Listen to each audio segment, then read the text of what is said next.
तो प्यारे बच्चों, एक बार फिर से स्वागत है आपका अपने YouTube channel HP tuition classes में। तो बच्चों, क्लास 10th का रिजल्ट 2026 आ चुका है। काफ़ी बच्चों की क्वेरीज़ है। सेम प्रोसेस क्लास 12th के लिए भी रहने वाला है, तो ध्यान समझ लो।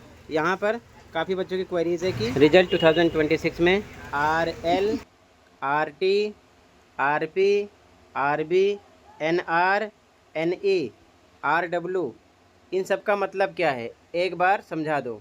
तो इस वीडियो में इसी टॉपिक का डिस्कस करेंगे। पूरी बात को ध्यान से समझना, ठीक है। सबका मतलब समझ लो। सबसे पहले मैं आपको बताना चाहता हूँ, अगर किसी बच्चे के एडिशनल सब्जेक्ट में आरपी लिखा है, क्या लिखा है, आरपी, ठीक है, तो अगर वो मेन सब्जेक्ट में पास है, एडिशनल में आरपी है, तो इसका मतलब ये है कि वो पास है, उसको टेंशन लेने की ज़रूरत नहीं है, ठीक है। क्योंकि आरपी का मतलब होता है, समझ लेना यहाँ पर, रिपीट इन प्रैक्टिकल, ठीक है ना। प्रैक्टिकल का एग्ज़ाम फिर से रिपीट करना है, ये चीज़ ध्यान रखना। अगर आरटी लिखा है तो रिपीट इन थ्योरी, ठीक है, ध्यान रखना, समझ गए। थ्योरी में रिपीट आपको फिर से करना है। लेकिन अगर एडिशनल में मेन 5 सब्जेक्ट में पास हो तो ये सब नहीं करना है। आगे समझो ध्यान से।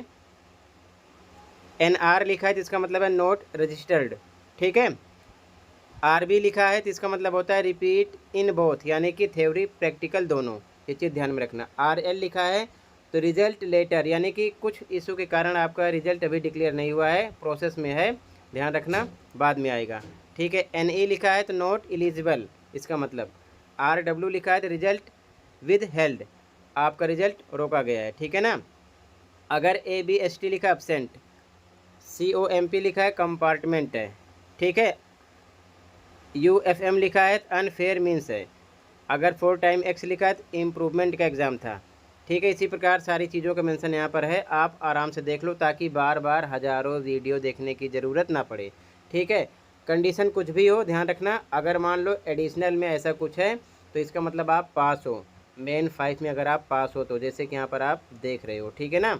तो इसी प्रकार आपके मेन होते हैं, एडिशनल बहुत सारे सब्जेक्ट होते हैं। अगर एडिशनल लिखकर नीचे उस सब्जेक्ट में RP RT कुछ भी लिखा है तो उसका मतलब आप पास हो, टेंशन नहीं लेना है। मेन 5 में आप पास हो तो टेंशन लेने की ज़रूरत नहीं है।